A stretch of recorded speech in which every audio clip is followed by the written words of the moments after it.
Cinema സമരവുമായി മുന്നോട്ട് പോകരുതെന്ന് ഫിലിം ചേംബറിനോട് അഭ്യർത്ഥിച്ച് മന്ത്രി സജി ചെറിയാൻ. സമരം ചെയ്യരുതെന്നും പ്രശ്ന വിഷയങ്ങളെ കുറിച്ച് അറിയാമെന്നും മന്ത്രി സംഘടനയെ അറിയിച്ചിട്ടുണ്ട്. തങ്ങളുടെ ആവശ്യങ്ങൾ പരിഗണിക്കണമെങ്കിലും ചർച്ചയ്ക്ക് തയ്യാറാകുന്നത് ഫിലിം ചേംബറിനോട് നിലപാട് ഇപ്പോഴും വ്യക്തമാവുകയാണ്.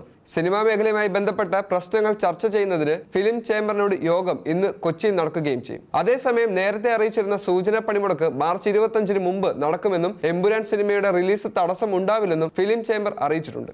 മാർച്ച് 27-നാണ് മോഹൻലാൽ നായകനാവുന്ന എമ്പുരാൻ സിനിമയുടെ റിലീസ് നടക്കുന്നത്.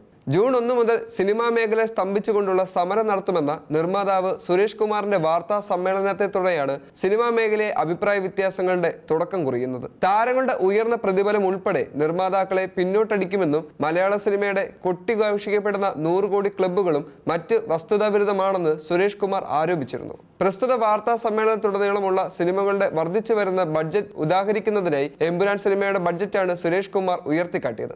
എമ്പുരാൻ എന്ന ചിത്രത്തിന്റെ ബഡ്ജറ്റ് സുരേഷ് കുമാറിന് എങ്ങനെ അറിയാമെന്ന് ചോദിച്ചുകൊണ്ട് പരസ്യ വിമർശനവുമായി ആന്റണി പെരുമ്പാവൂരും രംഗത്തെത്തിയിരുന്നു. ആന്റണിയെ പിന്തുണച്ചുകൊണ്ട് മോഹൻലാൽ ഉൾപ്പെടെയുള്ള താരങ്ങളും രംഗത്തെത്തി. രൂക്ഷമാവുന്ന തർക്കം പരിഹരിക്കുന്നതിന് വേണ്ടി ഫിലിം ചേംബറാണ് മുന്നിട്ടിറങ്ങിയത്. പിന്നാലെ സുരേഷ് കുമാറിനെതിരായ പോസ്റ്റ് ആന്റണി പെരുമ്പാവൂർ നീക്കം ചെയ്യുകയും ചെയ്തു.